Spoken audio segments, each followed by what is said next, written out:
Are vegans actually unhealthy? Does cannabis ruin your sleep? And why are so many men taking testosterone supplements? I'm Mitch. And I'm Greg. And we're the creators of the popular YouTube channel ASAP Science. Every week on our podcast Side Note by ASAP Science, we explain the science behind a controversial subject with recent research, up-to-date studies, and ridiculous stories so you are entertained while, bam, simultaneously learning. We're here to make science make sense. Download Side Note by ASAP Science wherever you get your podcasts.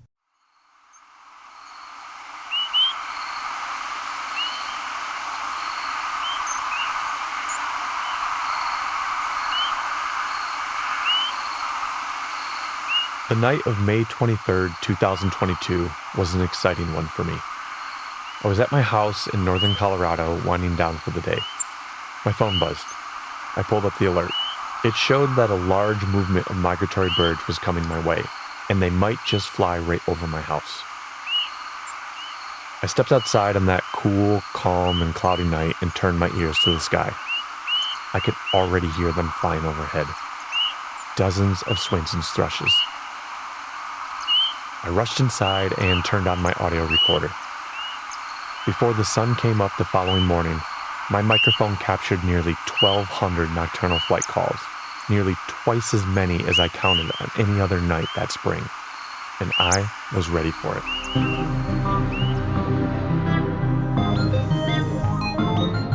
I'm Jacob Job, and you're listening to the final episode of a 5-part fascination from Science Quickly on the Nighttime Bird Surveillance Network.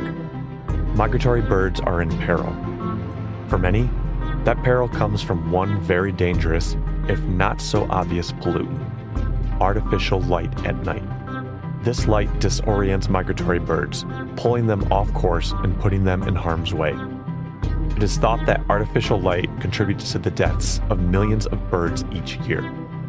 In this episode, we shed some light on how scientists are working to help darken the skies overhead so migratory birds can find safe passage in the night.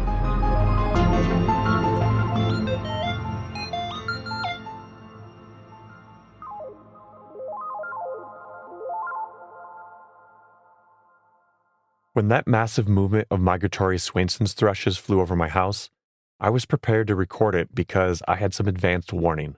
As science has pulled back the curtain on the magnitude of night migration, its vastness has necessitated the development of technology to detect all of these birds in the night sky. Using technology to predict the movement of birds across the continent is not that different from predicting the movement of weather systems. We can do this because of radar. We have this incredible and unique system of radars across the U.S. It goes by a number of names. I say weather surveillance radar. You might turn on the TV and hear Doppler radar or NEXRAD. Formally, these are WSR 88D radars. That's weather surveillance radar, WSR. 88 is when they're engineered, 1988, and the D telling us that these radars have Doppler capacity. This is Kyle Horton. He's an assistant professor in the Department of Fish, Wildlife, and Conservation Biology at Colorado State University. And clearly Kyle knows something about radar. But rather than tracking raindrops, I primarily use weather surveillance radars to monitor the passage of nocturnally migrating birds. So when I was a graduate student, I started with 3 sites. And that was a big deal. We went up to 6 sites. By the end of my PhD, we were working on a study with 20 sites. And at that point, that was the largest study of using radar data in the U.S. for migratory birds. And it seemed like a massive achievement at that point. I would say within a year from us starting that study, we had ramped up to a study on using all of the radars, all 143. As Kyle mentioned, you are likely most familiar with radar in the context of weather. And that's the exact system Kyle is talking about. All 143 WSR-88D radar stations located across the contiguous U.S. The radar sends out a signal. That signal bounces off of something in the atmosphere and returns back to the radar. That signal returning can tell us something about the intensity of that signal. Is it big or small? Is it a small rain droplet or a big rain droplet? That signal that returns can tell us which direction things are moving, north, south, east, or west. Tell us how fast things are moving as well. So again, those tools, those measurements are set up for meteorologists to quantify the movement of a thunderstorm or a tornado or a hurricane coming through the Gulf of Mexico region. It turns out that we can also think of birds as big raindrops. Most of the content of a migratory bird is water, so the radars are well equipped for that detection. It's not to say that they're detecting tens of birds or hundreds of birds, but we're talking about hundreds of thousands of birds to millions of birds on a given night. And I think those numbers are they're eye-popping in a way. They're hard to comprehend. I sometimes have to give myself a sanity check too of, is it really possible we're detecting 500 million birds flying across the US? And you do the numbers, you crunch them, you're like, okay, yep, that makes sense. Before this innovation, our collective understanding of how many birds might be moving on any given night was pretty rough. Now that understanding is much clearer. It opened our eyes, right? We could see migration at a continental scale. We could see where differences were showing up. We could see the ebb and flow of migration on a nightly basis. But then really importantly, we could start pairing those movements with predictors to say, okay, the winds are out of this direction. They're moving at this speed. The temperature is X, Y, or Z. Cloud cover is at this level, and we see this amount of migration. Kyle and his team learned that, like weather systems, you can predict the movements of migratory birds and that these movements are closely tied to weather patterns. They pulled nearly 25 years of past weather data to look at the relationship between birds and weather. With a lot of help from machine learning, the relationship was stunningly clear and highly predictable. This is mostly how I knew that May 23rd, 2022 had the potential to be a big night for night calls over my house. We can now forecast the movement of migratory birds in near real time. We make forecasts multiple times a day, and you can see those forecasts live spring and fall on a site called Birdcast. Birdcast was an idea 2 decades ago, and now it's come to fruition in terms of that vision. If you go on March 1st to around mid-June, we have spring migration forecasts. If you go mid-August to mid-November, we have fall forecasts showing up on Birdcast. Kyle and his team are using these forecasts to help curb one of the biggest issues that migratory birds face, the deadly effects of artificial light pollution. Artificial light is not something most people would instantly recognize as a harmful pollutant, but according to Kyle, it's a huge problem for migratory birds. If you go out and take a can of paint and you dump it in your lake, yeah, you're polluting, right? But if you leave your porch light on at night, or we leave your office lights on and it's casting light out into the airspace, is that pollution, right? And some folks might say no, and some folks might say yes, and I would be in the camp of saying that that's a pollutant. So that's one of the things that birds are facing. So what can this kind of airborne pollution do? And there's lots of evidence that's been growing over, probably more than a century at this point, where we might see birds colliding with communication towers, right? It's not the tower that they're colliding with, it's usually the guy wires. But why are they circling around a communication tower, right? And usually the light on the communication tower, right? They are entrained into that light, they circle around it, they're calling, giving these flight calls, and then they collide with something that they ultimately didn't see, the guy wire supporting the communication tower. These towers have bright lights on them to prevent aircraft from flying into them at night. But this visual deterrent, unfortunately, has the opposite effect on birds. We see evidence of this, of birds colliding with skyscrapers, right? And they're colliding with the windows, but why are they flying into the building, right? It's not to say that birds collide with trees on a given night when they're migrating, right? They can perceive obstacles, but they couldn't perceive the glass on the building, right, at night. Essentially, Kyle and his team found that more lights on skyscrapers leads to more dead birds. So that's why we think about light is a pollutant for these birds. It's taking them off course. It's reshaping where they're on the landscape.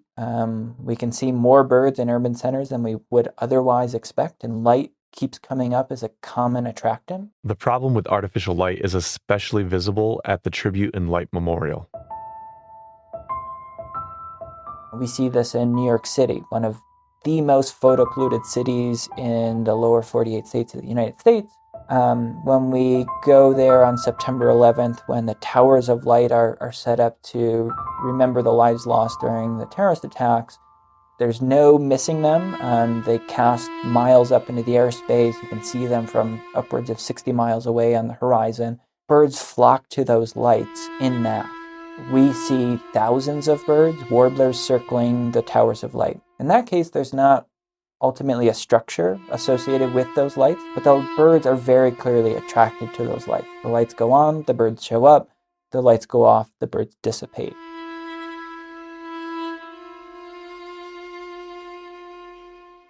And night flight calls also seem to be impacted by light pollution.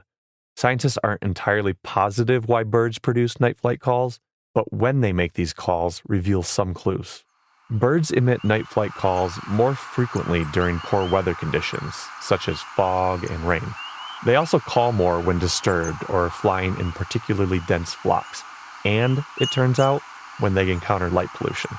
This suggests that the night calls might play a role in birds' flocking dynamics, sort of an attempt to keep one another safe. As birds call out when they're disoriented in light pollution, however, it attracts even more birds into the light, putting more individuals in danger of running into objects and killing them. To combat this problem, Birdcast is working to get anti-light pollution proactive. So we have lights out forecasts as well. Again, we think of light pollution and turning off lights as a motivator for those type of maps. The maps predict when heavy movements of migratory birds will be flying over major cities or light-polluted areas. The approach is a way to give people and cities in the path of these birds a chance to help keep them safe by turning out unnecessary lights at night. To date, there are dozens of city and statewide lights out programs around the country working to turn their lights off at night during peak migration. On a seasonal basis, most areas across the U.S. see about 10 nights of massive migration. More than 50% of birds will pass that area on 10 nights. Not to say that it's 10 nights in a row. They're not the same 10 nights every year, but it's about 10 nights, right, when you're going to see the vast majority of migrants pass through any given region. But producing the data that predict the timing of movements of migratory birds across dangerous light-polluted areas is only one part of the equation. There is still a lot of work to do to get the word out about the issue. Most people don't know that birds migrate at night. So the thoughts that people would make a connection between light pollution and migratory birds seems unlikely, right? So there's a lot of growth, room for potential here for just education around bird migration. So if we can make those connections, whether it's, local stakeholders or national venues, I think we can make a lot of change there as well. If you want to help protect migratory birds, go to Birdcast. Set up alerts on your phone, and just turn your lights off on those big migration nights at the very least. If you want to have a greater impact, reach out to your local lawmakers. Introduce them to the tools that Birdcast offers. Work together to shape policy that is most effective at curbing light pollution when it's the most dangerous to migratory birds.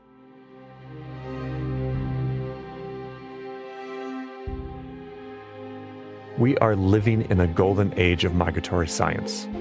In the last 5 podcast episodes, we've come a long way from those early days of not knowing where birds go in the winter, to giant satellite dishes that allow us to listen to the sky, to rooftop flowerpot recordings of nighttime calls made cheaply and from your own backyard, to a mass movement supercharged by artificial intelligence to understand just how awe-inspiring and complex the secret lives of migratory birds actually are. And for Kyle, that knowledge is so close to flying up to our very doorstep. And I would say if we can provide that algorithm to people, probably for free, and they can wake up in the morning and check their phone or get a text message that, okay, a Vesper sparrow flew over and X number of chipping sparrows flew over, and oh, cool, there was a rose-breasted grosbeak mixed in, and there's Swainson's thrushes coming over, and I think those breakthroughs are coming. Until then, get outside this fall, look up and listen closely. Peak migration is upon us. They're coming. Science Quickly is produced by Jeff Delvicio, Talika Bose, and Kelso Harper. Don't forget to subscribe to Science Quickly. And for more in-depth science news, visit scientificamerican.com. Our theme music was composed by Dominic Smith. For Scientific American's Science Quickly, I'm Jacob Job.